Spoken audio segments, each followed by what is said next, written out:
All right, as people are continuing to file in, I'm just going to get started with just some information for you all as we start our second webinar. Hopefully some of you were able to join us for our first one that was a couple weeks ago. It was very well received, and if you joined us for that one and are back again, welcome back.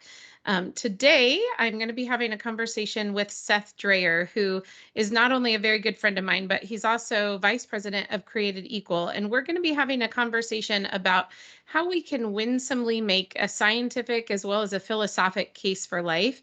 And what are some conversational skills that we can use when we're speaking with colleagues or our friends about abortion? I know that probably many of you feel like I used to, in that having a conversation about abortion seems very daunting and intimidating because it oftentimes, just escalates into a shouting match or people yelling at one another. And so that conversation can be very daunting to think about having. But what I think is that when you have a solid foundation to start from, it's a less daunting task. And that's something that I've learned over the years and actually learned a lot from Seth, who's with us today. So I do believe that for those of you on this call who are medical professionals, we have a very unique voice in this issue, and we want to equip you to use your voice in a gracious way as we talk to patients, as we talk to colleagues, and as we speak in the public square. This webinar is being recorded, and the recording will be sent out to you all shortly after this event is over. So if you missed something, you can go back and you can watch it again. We want you to feel free to share this link with your friends, with your colleagues, anybody who you think might be interested as well. Also, keep an eye on the chat box as our team will be posting resources that will be helpful to you throughout the webinar tonight. We did receive a lot of really great questions in the registration forms that you all filled out when you registered for the webinar, and so thank you for that. We're going to be prioritizing those questions during the Q&A portion of the webinar, but if questions come up during the conversation between Seth and I, please feel free to send those to us. We're going to ask you to email communications@aaplog.org. That's communications@aplog.org if you do have questions that you would like answered. And we'll be checking that email continuously throughout the webinar. We will try our best to get to those questions, but if we can't, we're keeping a record of those questions so that we can try and address them in future webinars. There's a high chance that we won't be able to get through all of your questions, so we do recommend that you check out our website as well. That's aaplog.org, and go to the resources section where we have practice guidelines, committee opinions, position statements on various issues that we think that you'll find helpful to your medical practice. And you can also email us again at that same email address, communications@aplog.org, if you have questions, or reach out to us on social media. Our social media handles are at Aplog, AAPLOG on Twitter. On Instagram, we're at Aplog_, and on Facebook, we are at Pro-Life OBGYNs. So please feel free to follow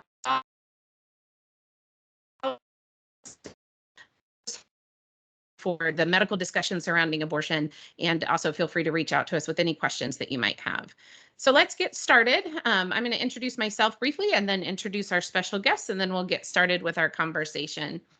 So I'm Dr. Christina Francis, and I'm a board-certified OBGYN. I currently practice as an OBGYN hospitalist in Indiana. I'm also chair of the board of APLOG, the American Association of Pro-Life OBGYNs, as well as an associate scholar with the Charlotte Lozier Institute, a board member of Indiana Right to Life, and also a physician member of the Abortion Pill Reversal Network. Joining me, I'm very happy to have Mr. Seth Dreyer. Seth is the Vice President for Created Equal, which is a pro-life education and outreach organization based in Columbus, Ohio. Seth leads Created Equal's mission to equip preborn defenders with the scientific and philosophic case for life and conversational skills to create dialogue about abortion in their hometowns. Seth engages university professors in formal debate, most recently Dr. David Sanders of Purdue University, and has appeared on national television shows such as Fox and Friends and Hannity.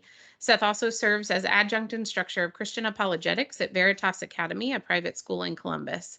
Seth holds a Master of Arts in Christian Apologetics from Biola University, as well as a Bachelor of Arts in French teaching from Indiana University. He has been in full-time pro-life ministry since 2010, and he resides in Columbus, Ohio with his wife, Aubrey, and their 4 children. And just to give a little personal anecdote as well, I really am honored to have Seth with us tonight. It was the first time I really heard a solid defense of life in a sort of a reasonable, logical way was actually the first time that I heard Seth speak. So I learned a lot from him, and I think that all of you will as well. And hopefully we can answer some of the questions that you guys have. So let's get started. Seth, thank you so much for joining us. It's truly a pleasure to be here, Christina. Thank you so much. I'm just privileged to be here with you and your team and everyone who's joining this webinar. I'm very excited to be here and engage in the conversation. So thank you. Yeah, absolutely. Absolutely. So Seth, I just wanted to start out by having you tell us, why do you feel that having a reasoned defense of life is so important? And how have you seen using reason and logic and sort of these winsome conversational skills, how have you seen that be able to change people's minds? Because I think a lot of people probably think there's no use talking to people about this issue because people are very set in their ways and they're not going to change their minds on abortion. But share with us a little bit about what your experience has been with that. You know, I can really relate and understand why someone might feel that way, because when you watch any social media debate, you watch the conversations, even in some of the larger media formats, you just get the sense of what you just said, that it's a yelling match. He said, she said, no real change in between. So why actually engage? And for several years, I learned how to talk about abortion. I learned the scientific case, the philosophical case, but I didn't see really any change myself. It wasn't until, you know, a little before you and I met, over a decade ago, I went to Ohio State University for pro-life outreach, and I saw the very thing happening that now I do every single day, which is I saw people who are pro-life with that reason case you just mentioned, talking to people who are pro-choice, and I saw change happening. And I had never seen that before. I had seen a lot of teaching the choir how to sing, and that's important, but I hadn't seen really engaging the other side. And when I saw that, I thought this really is essential. And I think really that one experience doesn't mean that this is what, not everyone should do the very same thing I do, but jumping from my experience to what many listeners today are engaged in, the medical profession and others, we see now is a great opportunity where we can't avoid this debate anymore. There was a while where perhaps you could be pro-life and there wasn't a lot happening, you might say, politically, but now we're on the brink of massive political change with the potential overturning of Roe v. Wade. And now we really see, not only does it go back to the states, but now it's kind of abortion is back in the hands of everyone. Certainly it's a decision women, parents have been making for a while, medical professionals have been making, but now really abortion is no longer in the hands of the federal system. It's going to be back in the hometowns, back in the states. And so we can't just watching Roe crumble does not mean abortion is suddenly going to be unthinkable to everyone. A lot of people have different opinions about it. And so now is the time we must engage. We have opportunity. We also have the burden because now it's on all of us to engage the dialogue. And I really have seen it change. And I'm sure many listeners here, you know, again, there are many medical professionals on here who have engaged in high-level dialogue. And so I know that we're all aware of the importance of good reasons and discussions, but be encouraged. So those of you who are listening, if you've not had many conversations, there still are open-minded people out there. When they hear the truth, they're willing to change their views. Yeah, absolutely. Well, and you know, Seth, I think one of the things I learned from you as well, and you know, as I learned how to make this reasoned defensive life, was just sort of seeing a mistake that I think people on both sides of this issue make, which is just to sort of repeat things that they've heard, slogans that they've heard. And you know, I think people on the pro-life side of thing are just as guilty of this oftentimes as people on the pro-choice side of this argument. And you know, that doesn't get us anywhere. I think that's where these conversations reach stalemates, is when people are just repeating slogans or rhetoric that they've heard, as opposed to really thinking through, why is it that I believe what I do about abortion, whether it be because I support abortion or because I oppose abortion? What is the reasoning behind that? And I think it's good for each one of us to really do a deep dive and to understand the reason behind the pro-life position. What is at the heart of this discussion? Because there's so many side conversations, rabbit holes that you can go down with this issue. You probably know even more of them than I could even think of. But, you know, really what I want to do tonight is help people come back to the heart of what this debate, what this issue is about. And for those of us as medical professionals, this is even more crucial because we're talking about our patients that we care deeply for and that we have committed our lives to caring for. And so, you know, we need to understand what's at the heart of this, so that we can not only communicate with one another, communicate with our colleagues, but also communicate well with our patients about this. So, That's so true, Christina. And if I could just add just a kind of an yeah. anecdote of what you were just saying. So what I do every day, my expertise is not in the medical profession. I'm on college campuses in downtown squares, engaging in dialogue with people on the streets, people on college campuses. And what you said is so true. So my experience is more just what does the average American think? Not, I don't have patients coming to me. And it's interesting, as you said, the dialogue has not changed in many ways. We were at University of Toledo recently, and we go there every year. And I saw students come out with not only the same slogans, but the literal same handmade sign they had about 3 years ago. They've just been keeping it in their school. They haven't updated the dialogue too much. That's not entirely true. We'll get into some of the maybe twists of things in a bit. But generally speaking, the same old my body, my choice slogans are still there. But as you said, we do the same sometimes. We rest on slogans. We need to get behind that, to the actual reasons for what you're saying, and see which side has good logic and reasonable cases to make. Absolutely. Thank you. All right, well, let's dive in. I told Seth I was going to give him the tough question. So we'll get started with that. But so Seth, can you tell me, we talked about getting to the heart of the issue, the crux of the issue here. What do you feel is the most important question to answer when you're having a discussion with someone who is pro-choice? And why do you think that that's the most important question to be answered in that discussion?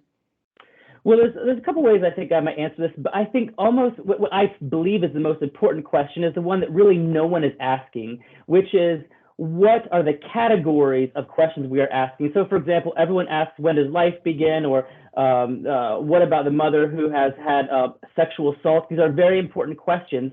But the most important essential question, I think, is background asking, what types of questions are involved and what types of evidence should we look for to answer those questions? So in my understanding, there are two general categories at play. There's a scientific question. There's also a philosophical or religious question. And we have to keep these categories kind of distinct. When we ask, what is the being worked upon or attacked or being acted on in the abortion, we're asking a scientific question. So when does life begin? What is the embryo? These are scientific questions. So we have to keep that category very clear. When I talk to people who are pro-choice and I ask them, so why do you say this is a clump of cells? Why do you believe that? They don't often give me scientific answers. And this is really telling. I have on countless campuses, I have told large crowds of students, sometimes 400 or 500 people around me when we have large microphones, we're dialoguing back and forth. I will say, if anyone here has a scientific reason, you can show me scientifically the embryo is not a human, we'll go home, we'll never come back to this campus and do any more pro-life outreach. And once in a while, a brave soul will say, I have one, and I'll say, okay, what's your scientific evidence to show they're not human beings? And they'll say, well, they can't survive on their own yet. Now, that's not a scientific argument for them not being humans. They're describing their phase of development. They're describing how they're less mature than you and me. But no one ever says, here's a reason that they're not human beings. What they're getting into is the second philosophical question, but we have to keep that separate, keep that clear. First question is just, what are we dealing with, human or not? The second question is the philosophy. That's where philosophy and religion come in. Once we decided if this is a human, the second question is, does that human have value? And so for the value question, we're asking truly, are all humans equal or are they not? Do only some of us count, or are all of us persons? And so that question is one that religion and philosophy inform, but people so often jump to that question first. You can't get to, do we value this being, until you answer, what kind of being is this? So I think most important in these conversations is narrating for people the questions and what kinds of questions they are, and making sure we do the scientific question first before we get to the value question where philosophy and religion come in. I find that clears up a lot of the confusion for people because, again, there's really no question scientifically that we're dealing with a human. Yeah, absolutely. And I think that, that is an important distinction, because so often now, and we're gonna talk about this in with the next question, but so often now this debate comes up, and it really all centers around personhood, and do we believe that this human being is a person? But they're really, if anybody, especially anybody within the scientific or medical community, is being honest with themselves, they know that that is a human being. Of course, due to the law of biogenesis, we know that, and science is very clear that at the moment of fertilization, a distinct, living, and whole new, unique human being has come into existence. And that really is settled scientific fact now, like you said. And so that seems to me to be fairly easy to settle upon. I don't know what your experience has been, but especially within the medical community, I don't know that there would be anybody who would be able to deny that that is at the very least a human being. Now, like you said, we'll talk in a little bit about, is that human being valuable? Do they have worth? Is that worth equal to you or I? But setting up the scientific fact of what are these embryos? What are these fetuses? Are they in fact human beings? And that's important. I heard somebody one time say, if you're doing the dishes and your child comes up behind you and says, Daddy, can I stomp on this? What's your first question going to be? Your first question is going to be, what is it? Because if it's an ant, sure, go ahead, but if it's your baby sister, then no, you can't stomp on her. So it's very important that we start out this discussion with knowing exactly what it is that we're talking about. And of course, in the moment of an abortion, there's two beings that we're dealing with. Everybody knows that woman is a human being and a person. But I think then we see that the crux of this issue really is, what is that preborn being? And science is very clear that that's a human being. And so we need to sort of start from the same, on level playing ground as far as that goes. But that takes me to my next question for you, because this is one that I've even struggled with having conversations with people about, is we know that abortion intentionally ends the life of a preborn human being. And I think most of us would agree that it would be wrong to intentionally end the life of any innocent human being. If there's no extenuating circumstances, we're simply choosing to end their life. So where I found myself even struggling is, I'm talking with somebody about this and they agree that that's a human being because they know the science that's out there. But they deny that they're a person or that they have value the same as you or I. So how do you address that situation? Because for me, that's one that's kind of hard to move past, I think, sometimes. This is critical. As you just said, there are some students who may deny that I interact with the humanity of the baby, but many of them will accept it, and yet they do not regard that being as equally valuable to you or me. You're exactly right. They say they're not full persons, they're somehow subhuman, whatever the words are, they are denying them equality, they're denying them equal dignity to you or I. And so I think what helps here is some context. So for us, even before we think about how to respond, in my mind, I try to wrap my head around their thinking so I can really understand them well and take, steel man them, not straw man them. But unfortunately here, the steel man position is a very, very deadly one, because what they are doing is they are holding an idea that is called personhood theory. Now, they don't use this word, this phrase. It's a helpful phrase to us to kind of categorize this kind of thinking. It's a very old idea, and it merely is, personhood theory generally holds that not all humans are people. Only some of us are persons. So some of us count. Some of us are full members of society with all the rights and privileges that come with that. Some of us are not. So you have the haves and the have-nots. Does this sound familiar? Of course it sounds familiar, right? There have always been cultures, and in almost every culture, you have the main group that targets the others, the different ones, sets them aside, says, you are other, you're different from me, and therefore you're not a full person like I am. And there are so many tragic stories we could talk about. In the Rwandan genocide, the Hutus killed the Tutsis, called them cockroaches, subhuman. You have in the Nazi Holocaust, the Nazis killed the Jewish people, called them parasites. You have so many. The human history is this long blood-stained trail of those in power stomping on the powerless. And in every case, those who are full persons in personhood theory, they look at themselves and say, well, I'm something, like I have white skin. Those who don't have white skin, they must be non-persons. Or they may say, I'm Aryan. Those who aren't Aryan must be non-persons. I'm Hutu. Those who are not Hutus must be non-persons. So that's the historical context here. Now we're merely changing the terms and saying, well, it's not being white. It's not being male, having male sex organs. Now it's being born. That is what makes you a full person. If you are too young to be born, you're not a full person. So that historical context helps us understand. And I find that sometimes merely stepping aside from arguing that the preborn are people, but saying, let's just pause this conversation for a moment and consider the other types of situations where people have done this and set aside that group as other and denounce them as not full persons, that hasn't gone too well. What do you think about that? Do you think it's okay that you're really following their line of thinking? And I'm not trying to strawman them. I'm showing the historical context where others have had similar positions. So that's the first thing I do, try to get the context to this. But then secondly, this is something I know, Christina, you know quite well, and that is that knowing that every time those in power have looked at differences to justify killing or stomping or using the weaker ones, we have to ask, well, what are the differences today between born humans and preborn humans that allegedly justifies killing the younger ones? And as you know, there are only 4 differences. Stephen Schwartz in The Moral Question of Abortion was the first one to kind of formulate this.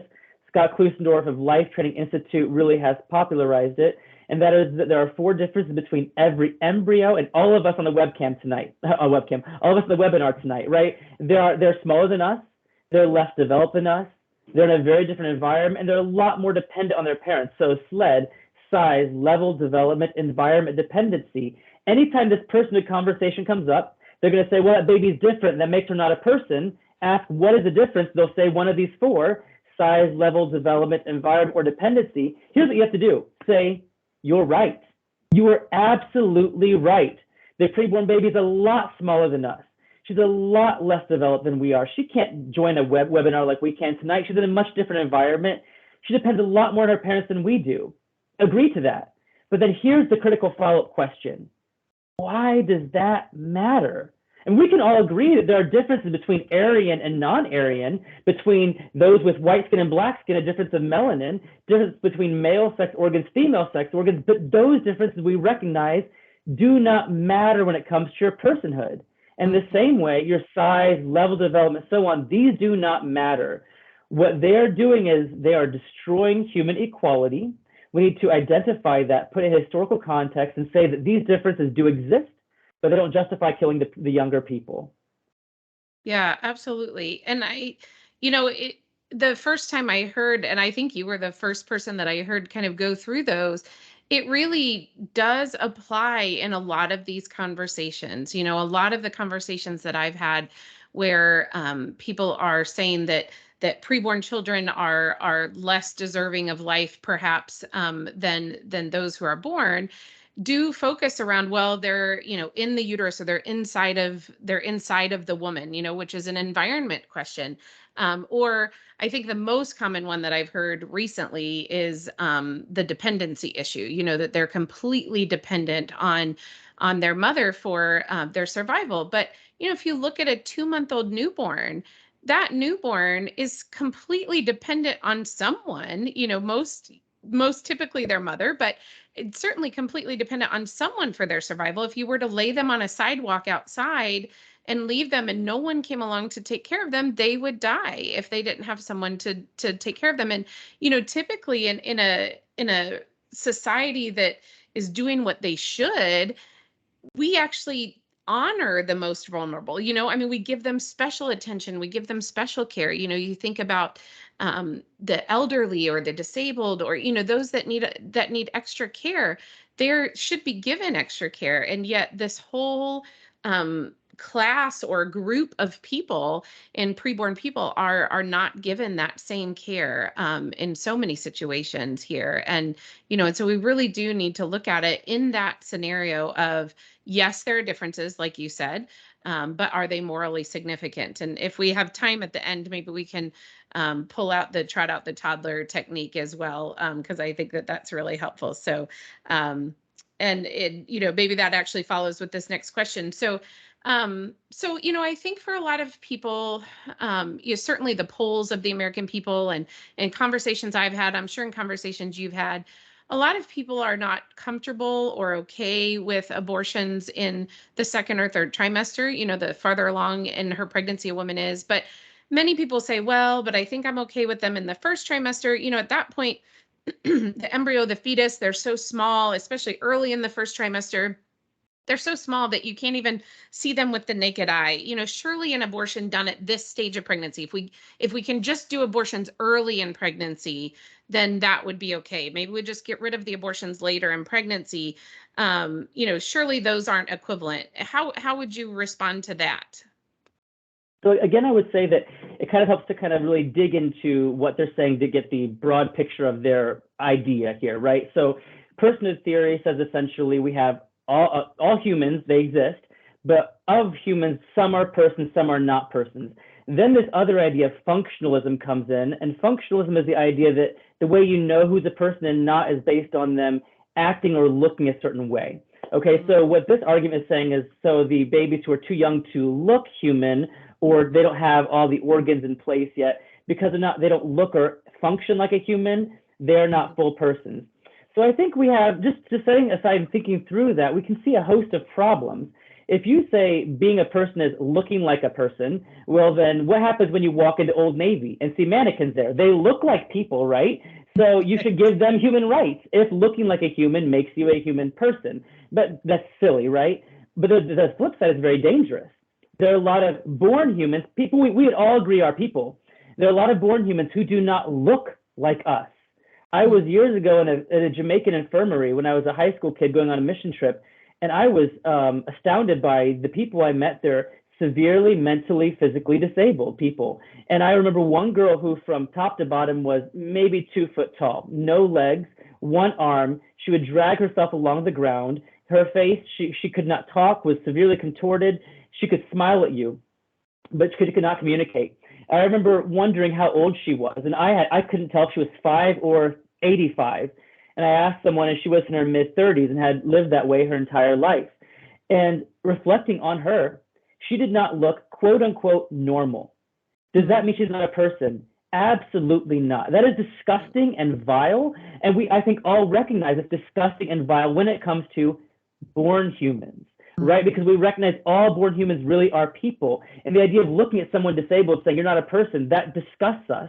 We do the exact same thing with the preborn. So you are so right with trotting out the toddler. This is not a toddler. This is trotting out experience in my past where I have asked people, this woman I met in Jamaica, is she a person or not? I say she is. What do you say? And so often I find they're going to say, yeah, I guess she is a person. And so I would say, but she doesn't look like me or you. So are you saying it's not really looking like us? What is it then? Is it perhaps possible that it's just merely being human, that all humans are by definition persons? And often I think they do understand it there. And that's what trotting out the toddler really is. I mean, if you have a toddler who's severely disabled, who doesn't look like us, who can't do the things, the toddler who, my sister-in-law, whom you know, Christina, she's disabled mentally and physically as well. She's now in her 20s, but as a toddler, she could not do the things other toddlers could do. Did that mean that she was not a full person? No, of course not. So trotting out the toddler is where you take an argument for killing a preborn baby and you say, well, what if we apply that to killing a toddler? Would that be morally acceptable? And oftentimes we all recognize, you shouldn't kill a toddler for being disabled, for not looking quote unquote normal, for not acting the way other toddlers do. We recognize that. So then why then would you use that as a justification for killing a younger person, a younger baby in the womb? The reason the baby in the womb cannot do the things that adults can do is because she's younger. And frankly, that's normal, right? I would not give my keys to any of my children right now to my car. My daughter, who's 10, is quite responsible, but she can't drive or shouldn't drive yet, right? So there are things that by your age you simply cannot do. You need more time and maturity, and that's normal. That's how it is. So to expect a 6-week embryo to look like a 20-week fetus is just unfair. We don't expect 6-year-olds to act like 20-year-olds, and we shouldn't. Right. Yeah, absolutely. Absolutely. Well, and and that trot out the toddler technique, as you said, can apply to really any argument that I've heard in support of abortion. Another very common argument is, well, what about women that find themselves unexpectedly pregnant and they don't have the means to take care of their child? And you're dooming them then to a life of poverty, and that child's going to be raised in poverty. What if the child ends up in the foster care system? I think we've all heard these arguments in support of abortion, and while we're not minimizing the fact that women do find themselves in these situations, We're simply saying that abortion is not the answer for those situations, and that it would be just as wrong to end the life of that embryo, that fetus for that reason, as it would be to end the life of a toddler for that reason. If that same woman has born children, we certainly wouldn't advocate for her being able to end the life of her born children because she's in poverty or she doesn't have the amount of money that she needs to provide for them. And so it's a great, I think, tool to apply for people to truly think about, okay, what do I think the differences are between these born children and these preborn children? And really the only thing that promotes true human equality is if our value and our worth as human beings comes from something that we all have in equal measure. And the only thing I've ever been able to come up with that we all have an equal measure is our human nature, the fact that we're human beings. And that comes into existence again at the moment we come into existence, which is that moment of fertilization. You're exactly right. For an illustration, Christina, I mean, if we were to say that our value comes from our length of hair, right? So you'd be more valuable than me, but it's not just short-haired, long-haired people. We have a whole spectrum. If we could see the photos of everyone on this webinar, we all vary in hair length. So if you say, well, your value comes from your hair length, there's no human equality. So if you base our value in any function of us, whether it be our skin color or things we can do, there's no human equality because we don't have that thing equally.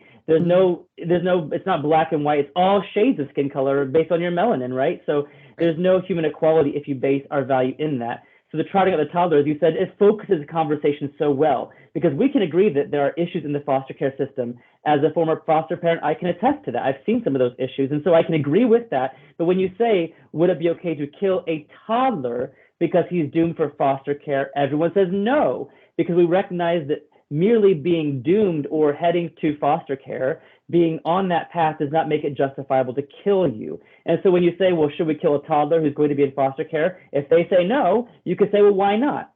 I thought foster care meant that you should kill them. And they'll say, well, no, because that toddler's a human. And so you say, well, then that's what matters, right? Are we dealing with a human or not? Is the embryo a human? Absolutely. Absolutely. Well, and springing off of that, because I want to keep us moving and make sure we get to people's questions. But, so we know now because of science that this is a separate human being that's growing inside of his or her mother. But man, the most common thing that we hear, even now, even 50 years later after the decision of Roe, even though science has advanced so dramatically in the last 50 years, is my body, my choice. Most recently, keep your bands off our bodies. Women should have control over their own bodies. I know how I would respond to that, but I want to hear, how you respond to that.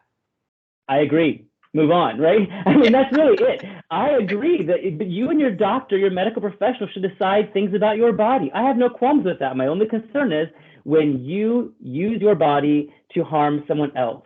And I think, again, trying on the toddler, we all agree a mother has a right to her hands, but she should not use her hands to drown her child in the bathtub. I really think it's that simple. But I think that I'd just add one other layer that I often ask people today, because that sounds so simple, but it really is accurate. I just think that we should also ask what obligations come with parenting, because it's not just, the real concern is not necessarily the real concern is the mother having to use her body to take care of the child, and the baby's using the mother's resources, right? And I ask, well, is that normal and right? And I think it is. When you have a born child at home, they use your resources, breastfeeding or bottle feeding, going to work to pay for your child, all these things you do. Normal parenting requires using your body for your child. The preborn baby is not asking for anything heroic or unusual. It's just that when you're that young, there's only one way to feed you and care for you, and that's in utero. Yeah, absolutely. Well, and I think we have forgotten that in the vast majority of cases, people have consented to pregnancy when they consent to sex. And so, this is a natural process that is a natural outcome of, choosing to have sex. And so, so they enter into that really knowing that that is a possible outcome, regardless of if they're on contraception or whatever, they know that that's a possible outcome. And it is a thing that is natural as far as, that's what women's bodies have been made to do. And as you said, even after babies are born, mothers and fathers alike, sacrifice a lot for their children as a duty of a parent. But, that also brings a difficult point. And I think that this is a really tough one for a lot of people to grapple with, is there are cases in which women did not consent to sex and would say that they then did not consent to the possibility of becoming pregnant. And that would be in the cases of rape or incest, which are horrendous situations. All of us agree. And I think, oftentimes pro-lifers get sort of pegged as, well, we don't really care about women that are in that situation, especially for people who would maybe oppose a rape or incest exception to an abortion restriction.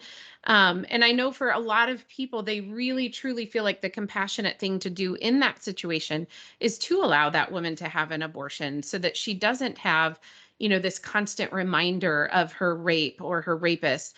But, I've heard you address this situation very compassionately and very well. And I think people would really benefit from hearing, how do we respond to that question? Well, this is, as you said, very heavy, Christina. When I'm on a college campus, people like to point out to me that I am a man, which I think is unusual to point out someone's gender today. But here on this webinar, I'm not afraid to admit it, I am a man. And so that means there are things I cannot experience. While men can certainly be sexually assaulted, I could never be assaulted and become pregnant after an assault. And so I cannot even fathom what that would be like. I have a family member who was assaulted and became pregnant. And even with her, I've never sat down to address the situation because I don't want to force her to go back to that place of pain. I recognize that there's trauma there I cannot understand. And I don't want to force anyone to have to revisit or unpack that trauma. But I also recognize that there's a principle that comes along here, and that is that we punish victimizers, we don't punish victims. And so we have to ask, when someone has been assaulted, who are the individuals involved and how should we treat them and care for them? I remember reading this story in Saudi Arabia years ago where a woman was assaulted and she was punished afterward for the assault a man did on her. And I thought, how asinine. You don't punish victims. That's not how we operate, right? So when you have a man assaulting a woman, we know that if he's assaulted her, he's the victimizer. He should be punished. That's pretty easy, right? Is she a victim or victimizer? Again, this is pretty simple. She is a victim. We recognize she deserves care and concern, not punishment. Then we have to ask, who is the third party? This embryo, we agree, is a human being. Is this embryo a victim or a victimizer? And so here's where it gets difficult, because I think what we're asking is, when people are in undeniably difficult pain, is it right or wrong for them to turn and cause pain to someone else? That's the question we're asking. So when we ask, what is the embryo, a victim or victimizer, I respond, I think she is a secondary victim, not the primary victim of the rape. The mother's body was assaulted. But in best case scenario, this baby is now in a world where her dad will be in jail. Her parents are not together. Her mother's caring for her on her own. She has trauma now in her life because of her dad's decision. She's a secondary victim of the assault. If we don't punish victims, we shouldn't punish mother or baby. And does that mean it's easy? Not at all. But that means that our principle ought to guide us to care for mother and baby and ask what is best for both of them. And returning to the mother, I am not persuaded that the abortion would even be best for her. Her trauma cannot be removed. And this, again, I know this from my family member, from what I know of her story. You cannot unrape someone. Abortion certainly cannot unrape someone. When you force open their cervix and yank out the baby in pieces, that's not going to unrape her.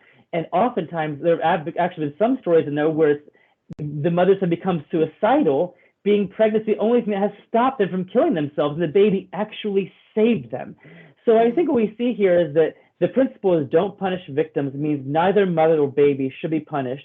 It's crazy to give the dad a few years in jail, give the baby capital punishment. That doesn't seem to relate. So what should we do? Love and care for both of them. And I think we can do that. And I would not say that the mother must necessarily raise that child. That's a larger conversation, a deep and hard one to get into. But at minimum, we're saying it's not right to kill the child for what the father did. Yeah, absolutely. Well, and, Seth, you're right in that this, in abortion, if you actually look at the studies that have been done, an abortion in this situation actually does not improve mental health outcomes. In fact, they tend to be worse. Like you said, women who maybe would have been suicidal, now that they have this child, that might save them in certain circumstances. And if you look at the data, there's not a lot out there, but if you look at the data that does exist, what it shows is that the abortion adds an additional trauma, a second trauma, onto the trauma of her rape. And so these women, they deserve our care, our support, our love. They deserve a community of support around them.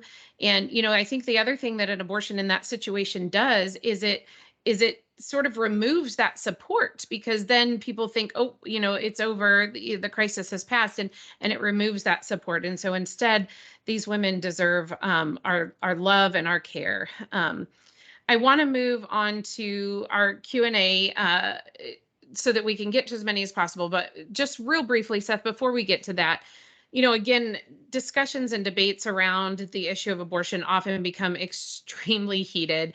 And I have to tell everyone who's listening, Seth is one of the best that I have seen in de-escalating heated conversations. So can you just give us a couple quick tips of, things that you've done that have worked? If you see that conversation sort of starting to escalate, how can we de-escalate and come back to a point where we can have good conversations with people on the other side of this issue? Well, that's a great question, Christina. I would say part of it is identifying that there are two involved, right? You and the person with whom you're speaking. There have been times where I've listened back to some of my conversations and thought, they were the problem, but I kind of allowed myself to fall into a little bit, because as they get their hackles up and get frustrated, I might get frustrated. And I've even seen that at times while I may be speaking truth, I may not be speaking it lovingly. And so I think just be aware, be checking yourself all the way through, and make sure that you are being gentle and kind while being bold and clear in what is truthful, but also being kind. So I think just first of all, just checking yourself will help a lot. But I would say there are a couple of things I have learned, and that is that when people get really, really angry, the way I can help myself to not get angry as well is just remembering that really this is not about me. And maybe with your patients, it would be maybe a little bit different, but generally speaking, people are upset about what they think about us, what they think we think about them, what they think that we think about people who've had abortions in their past. And so I know that is what's animating their frustration. So it doesn't get personal for me, so I don't have to become upset. But if they are upset, I'm trying to de-escalate. I'll try to do a couple things.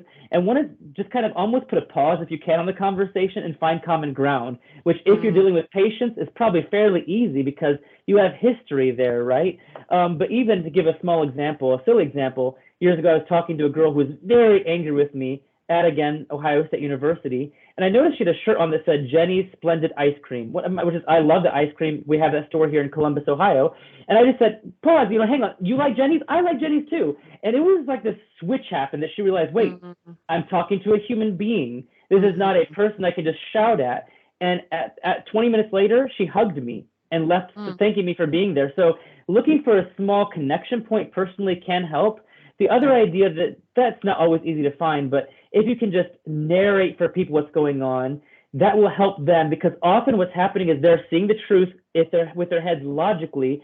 Their heart is still clearly very stuck in abortion advocacy, and they're in this terrible place in between where their head and heart are not lining up, and they're angry. And if for any of you on the webinar who've been there before, where you encounter evidence that what you've believed in the past is not true, that's horribly uncomfortable. And so they get stuck there and they're venting that frustration on you. So I would say, if you can narrate for them and say, I could be wrong, but is it possible you're experiencing some difficulty right now where you're stuck in between your old ideas and maybe some new ideas? Could you be having a hard time with that? In a way that's not patronizing, if it feels right, narrating for them what they might be experiencing, and just say, it's okay to change your mind on something. Make it okay for them. That might help them calm down.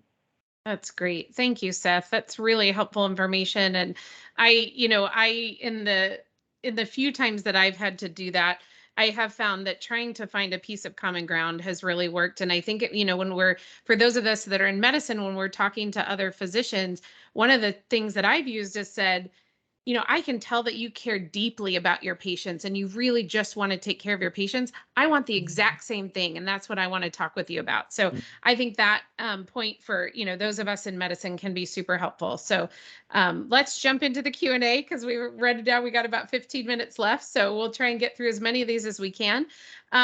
Seth, how would you respond to the argument that women are going to get abortions whether they're legal or not? So we should keep them legal so at least they're safe.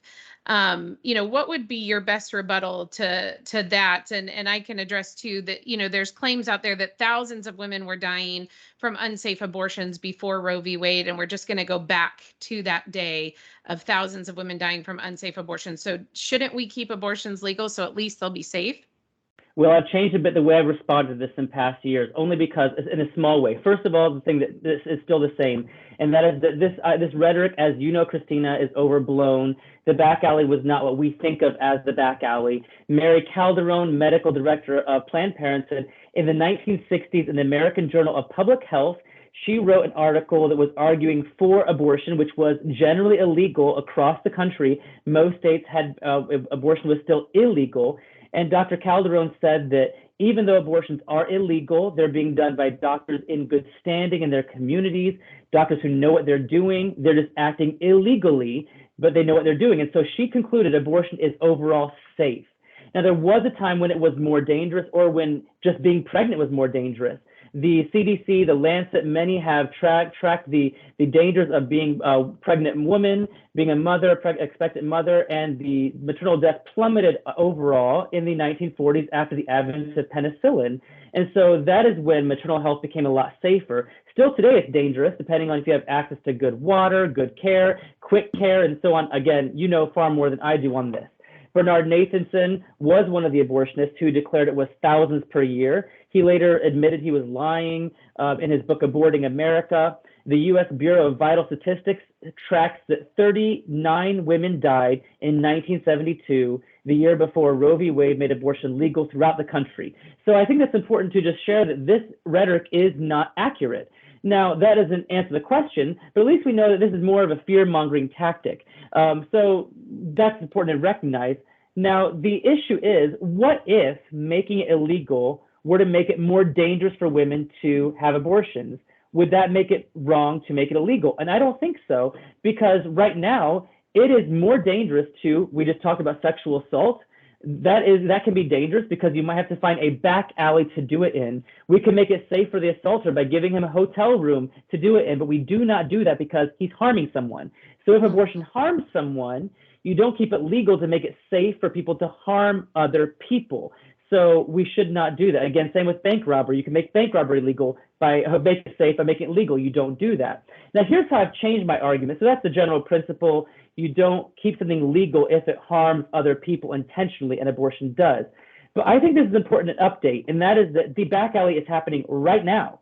It's not Roe v. Wade. Again, you know more about this than I do, so I'll let you take it from here. But I keep seeing so many articles of DIY abortions right now because the abortion side will not give up. There's so many pieces glamorizing women sitting on beautiful beaches with these little containers and suction tubes and teaching women how to do their own abortions, where who knows if they're going to have parts left inside of them, be septic, and die. They are endangering women now, removing REMS. You can talk about this. So the back alley is happening right now while it's legal. That's the real danger. Yeah, absolutely, Seth. And before we move on to the next question, and we will plan on doing a full webinar on this, but Seth brings up some very important points. First of all, I want to make sure that you all heard what he said, that 39 women died of illegal abortions in 1972 before Roe was decided. So the numbers that are thrown out are completely false. And the people who said them at the time have admitted that they just made them up. So it's important to know that.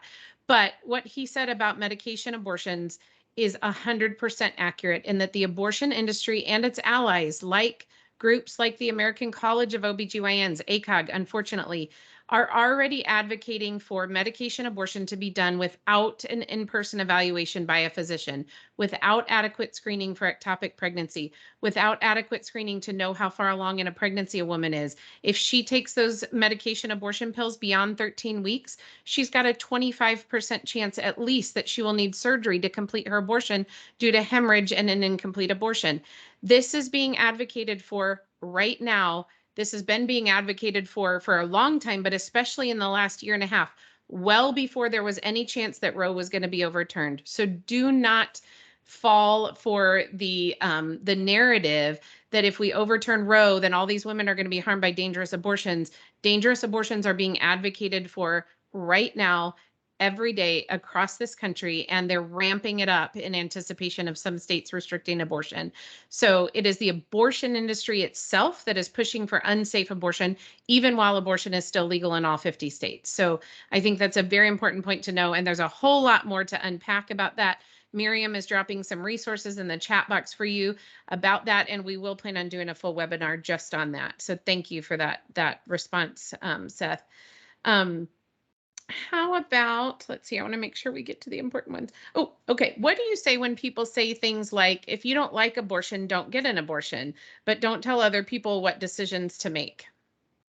Okay, well, again, I would say that it comes down to the decisions you're making for yourself. Sure, those are fine, but are we making decisions for someone else? That's where I have a problem. I have children at home trotting out my toddler. Again, what if I decided that I am going to kill my toddler? We would all agree, I think that is immoral. I should not decide to do that because it's someone else.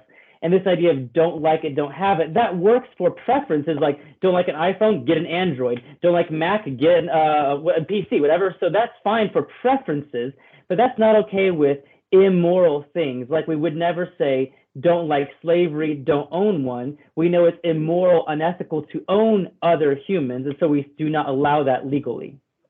Absolutely. Well, and I think, that's a really important point to make, because there are things that we do legislate in this country because they are morally wrong. And for people who will say, well, I don't believe in moral absolutes, and so I don't believe that we should try to legislate morality. Obviously, I would hope that those people who don't believe in moral absolutes would believe that raping someone would be wrong. So there are things in our society that we all label, that we agree on, are morally wrong. And one of those things, except for as it applies to abortion, is you can't go and murder an innocent person. You can't go and end the life of an innocent person just because you decide to. And so that same, for all the reasons we've talked about tonight, that same logic and reasoning needs to apply to children in the womb as well, that they deserve to be protected just as any other innocent human being deserves to be protected, have their life protected. Seth, is there, I'm hoping that this has already been clear, but oftentimes I think this is labeled as a religious issue, especially right now in the sort of national conversation that's happening, that this is a religious issue. Don't try to push your religious beliefs on us about abortion, and hopefully it's clear, but how would you just sort of, if someone came at you and said, I don't want you pushing your religious beliefs on me, is there a way to defend the pro-life position without invoking religion at all? Yeah, so I think that's an interesting question. So, I mean, I think you certainly can appeal to, again, earlier I said there are two questions here, the scientific question, and that second one on value. So when it comes to science, it doesn't matter whether you're Buddhist, Muslim, whatever you believe in, science doesn't change, right? So, and this is when people say other religions don't say that baby's a human yet, that's, again, mixing categories. No matter what religion you hold to, the embryo is a human being. That does not change. The second question of where our value comes from, I have met atheists, I have met people of all stripes who assert all humans are equal. Now, we may not all have the same good grounding for that view, but if they believe in equality, then we all agree that it's wrong to intentionally kill any innocent humans, be they born or preborn. And so I think it depends on who you're talking with. And I often find that many people do not like my Christianity, but they often love my conclusion. They love that I believe that people with white and black skin are equal, or that men and women are equal. They agree with my conclusion that all humans are equal, even while rejecting my bedrock reasons for it, Christianity. So I think we have to get to the value question. And I think eventually, if you're going to dig deeper, you have to get to why are humans valuable? And that's going to be religion and philosophy. But if they agree with you that all humans are equal, and they understand the science that the preborn baby is a human being, then you can stop there if your goal is to merely talk about is abortion right or wrong. If you go deeper, you're going to get into deeper stuff. But again, whether you're Christian or Jewish or whatever, I often find that people don't complain when they realize that my religion does not inform my science. My religion informs my view that all humans are equal. They gratefully accept that actually, when they realize that what Christianity does lead to, even while rejecting the faith itself. Yeah, absolutely. Well, and I think that that's an important, again, looking for common ground points that we can find with people that maybe disagree with us on this issue. That view of all human beings being equal, and we shouldn't place some humans over another, that we should all be equal, have equal rights. I think that can be a common ground point that we can find with people that can be really helpful. We did have several questions about what about cases of life of the mother or cases of ectopic pregnancy, things like that. And I would refer you guys, since we're sort of closing down on time, I am going to ask Seth one question about that. But for more information, actually, our last webinar that we did really focused specifically on that, and we went into pretty great detail. So I think Miriam dropped that in the chat box earlier, the link for that webinar. But just, Seth, sort of the last thing before we do our wrap up, can you talk about, one of the factors that plays into why when we do a medical treatment to save the life of the mother that's not an abortion is because of intent. Can you just speak really briefly as to why intent is so important in this discussion and what the intent of an abortion is? Yes, this is essential. So Scott Klusendorf, a mentor of mine and friend of yours as well, I know, he was once explaining this, saying that, if you see someone borrowing a pencil or stealing a pencil, it looks the same on the outside. The intent makes it different if they're going to take and keep it or give it back, right? So your intent matters. It's not just the action, it's what you're intending to do that determines morality as well. And I think we recognize this because the issue here is when you save the mother's life with ectopic pregnancy, your intent is not to kill the baby. You would save mother and baby if you could. Now you foresee the baby's going to die because you lack any means whatsoever to save her, but you only foresee her death. You do not foresee and intend her death. And that is the key difference here. And this is obvious by asking, why does the baby die? If we could move her to the uterus, we would. And I know there's hope that one day we could do that. We can't currently. If we had any technology today to save her, we would do that. She only dies because of what we lack technology, not because we're choosing to kill her. Elective abortion is entirely different. You're choosing to kill her life. In fact, in elective abortion, the problem is not the pregnancy, the relationship of mother and baby. The problem is 18 years of raising a baby. We want a dead person we don't have to raise. That's the real problem. The intent is to kill that person.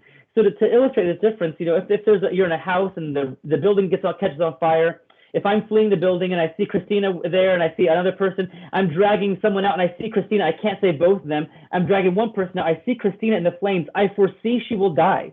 I am not intending her death. The fire does.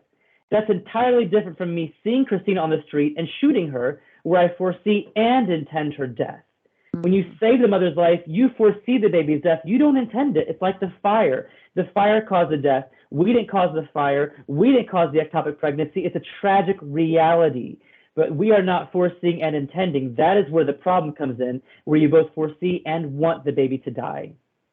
Yeah, absolutely. Thank you, Seth, for that clarification, because it is extremely important and actually becomes very crucial for medical professionals, because those are decisions that we have to make sometimes. But, I think remembering that for those of us that are pro-life, we are pro-life in all circumstances. We are pro-life of the mother. We are pro-life of the baby. So if we can save both of them, we absolutely will. But there are going to be times when we can only save one. But as Seth said, we don't intend the death of that preborn child when we are doing a treatment in order to save the mother. So thank you for that answer, Seth. Thank you for all of your other answers. Thank you for being in the hot seat tonight. Seth, I know that you have a wonderful podcast that I really enjoy listening to that goes even more in depth into how to have conversations about abortion and kind of breaking conversations down after you've had them. Can you tell us briefly about how people can listen into that podcast if they want to hear more of your wisdom and the wisdom of your team on this? Well, sure. We'd love to have you join us. It's called The Debrief. So if you just go to any podcast catcher and search for The Debrief with Created Equal, that's our organization. The Debrief with Created Equal, it's a pretty simple concept. So we're out in the streets every day having conversations about abortion. And I realized that after our conversations, the best part for me was the chatting after. We're discussing, what did you hear? How did you respond? How can we do better? It becomes kind of an apologetics laboratory. We decided to elevate these conversations for others to hear. So after outreach, we jump on the microphones for a short 20-minute podcast. we play an audio clip from something we heard, and then we just debrief through it. So how did you respond? How can we do better? And talk about it. So check it out, The Debrief with Created Equal. Awesome. Thank you. Hopefully you guys can check that out. It is super helpful. It's been really helpful for me. So thank you to all of you who joined us live for the webinar. Thank you to all of you who are going to be watching this later. We have registrants from all over the world. So welcome to those of you who are joining us internationally as well. I hope that this was helpful to all of you as you consider how you're going to respond to this issue in this current moment and how you can best support your patients. I was looking through our registrant list today, and one of the registrants expressed that it can feel very lonely to be a pro-life physician. And I know especially for those of you who are in training, it can feel very lonely and very isolating. But we hope that this helps you not only be able to defend life in your practice, but also to know that you're not alone. Look how many people are joining us tonight even.